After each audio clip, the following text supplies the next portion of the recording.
Let's get into it. It's been a few months. I have been reading. I was in a book slump. My last video was talking about the Everflame series, and I'll be honest, that third book put me into a book slump. It took me like a month to get through that book. I don't know what happened. Like the first and second book were so good to me, and the third just really dried up. I feel like I hear so many good things about the third book, but for me, maybe it was just like the space that I was reading it in was not it. So wrapped that up and moved on. And I read a few books. And one of the books that I've read recently has been Quicksilver. So I want to talk about this because this has been on my TBR for a while. Obviously, it's super hyped up. It's all over TikTok too. And so I've been saving it because I knew that this was like probably going to be a slam dunk goodie for me, trying to get through some other books. And it's pretty thick. So I had to be in a space to read Quicksilver, but I'm excited because the second book comes out in October. So I feel like, delaying it was the right move. That way I will hopefully remember quite a bit by the time the second book comes out. So let's talk about Quicksilver. This was a 4 out of 5 stars for me. And my rating scale is really just off of my enjoyment reading it. It's nothing too sophisticated. It's just like, how good of a time am I having reading this book? It's by Callie Hart, and literally everyone who's read it is obsessed with Kingfisher. And he was pretty good. I think at this point I've read so many romantasy books that it just is like a lot of it's rinse and repeat. This cover too totally threw me off. Like, this is giving teen boy, like Death Cab for Cutie listener. This reminds me really of the emo phase growing up. But when I Googled fan art of Kingfisher, there's so many better ones out there. So I hope that I feel like every good book they talk about making into a show or a series, but the cover guy really does not match like the character, and a lot of other people think so too. So this is a 4 out of 5 stars for me. And what I appreciated about the book was there were some unique storylines and like things that you weren't thinking of. So I think one of my favorite elements of the book, so this is not a spoiler-free video, I'm gonna just get right into it. So you have Sarah's Fane, who is the like female protagonist, and then you have Kingfisher, who's on the cover here. And Quicksilver just is referring to this like material that has some of consciousness, apparently, that Sarah's can manipulate, and it's a really rare ability. And then she ends up getting like accidental access into this whole other realm and world. And what I found really, and then like Kingfisher is literally the first like fae that she meets. And I thought that was so badass, like how he comes in to her world by like just literally being summoned through the Quicksilver. I thought that was really cool. I'll be honest, in the beginning of the book, I was not understanding. Like, this girl was stole the gauntlet or something, and I was like, where's the fae? Where's this Kingfisher that I've been hearing about? And so thankfully Kingfisher showed up, like, I don't know, within the first 100 pages, and then it really started rocking and rolling. And of course he was pulling that whole like pushing her away thing, which at this point we all know that like that means something. They're doing that on purpose. There's always some backstory about why he's doing that. And sure enough, his mom literally prophesized that she would come into his life. And so he immediately, and like she even knew what she looked like. So he immediately knew that this was the girl, except when his mom prophesied about her coming into her life, she was fae. And right, I think I'm remembering that, right? Like that she was fae. And so that was the one thing that was different, was like her ears. She was clearly human. But not for long. So I really liked the ending of the book, like how things kind of changed up. I felt like there were some unnecessary elements. I feel like I'm jumping around a lot. I am. There were some unnecessary elements towards the end that like did not need to get involved for the story to be good. Like I feel like she didn't need to all of a sudden inherit and rule that that like territory that the vampires were running. Not necessary for her to be like a queen of that area.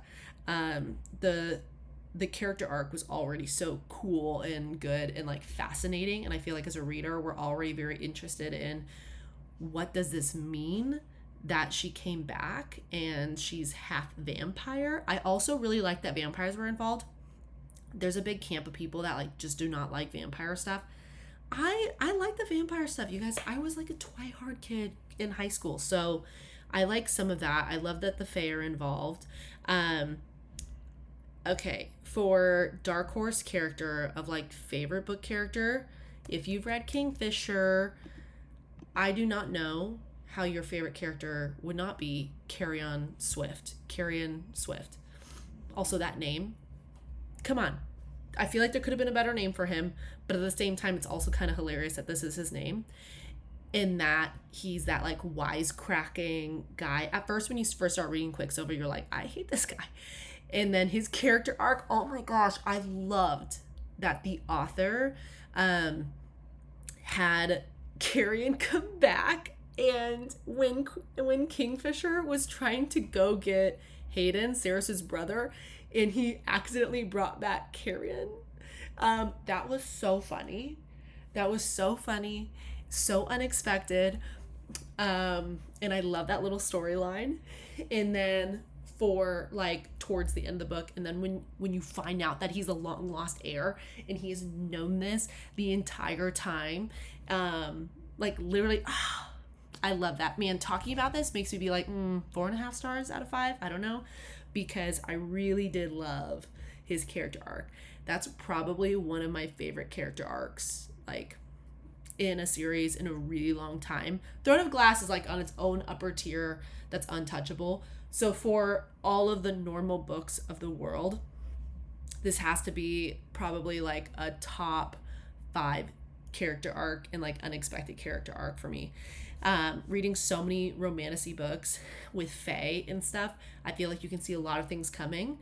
And that line by Carrion, was so good. I love that the author did that. Okay, so I also really liked that Kingfisher was over 1,000 years old. At this point, how many Fae have we read about that's like 500 years old? I like that he was apparently 1,733 years old. Let's bump it up. I had read a book earlier in the year where it was like about a space creature that was eons old, and I'm like, yes, just something different. Give me something different. Sarah's Fane is 24 years old. I'm like, okay, a little bit better.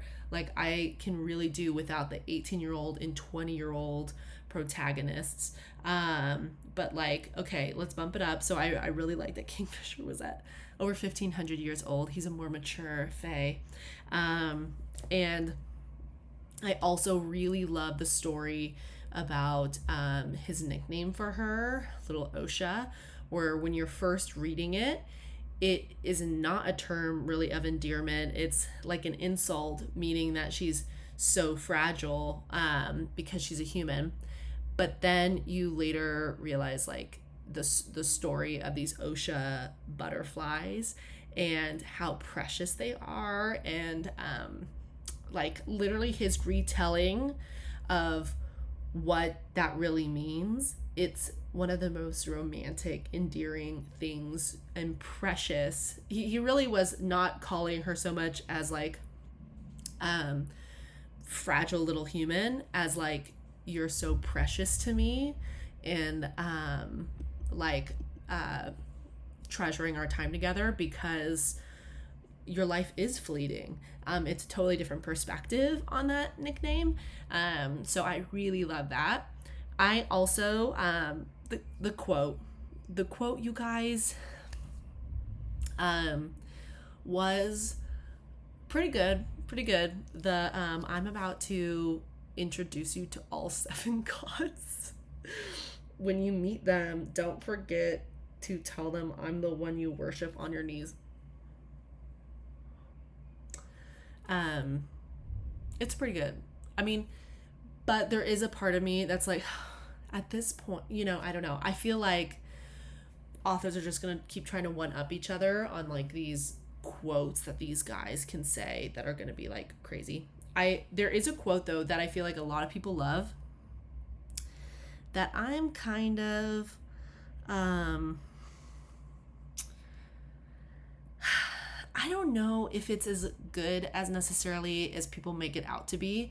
And that's when Carrion jokingly called Ceres Sunshine, and Kingfisher immediately steps in and he's like, don't call her Sunshine, he commanded. And Carrion's like, why not? And he's like, because she is moonlight. The mist that shrouds the mountains, the bite of electricity in the air before a storm, the smoke that rolls across a battlefield before the killing starts. You have no idea what she is, what she could be. You should call her Majesty.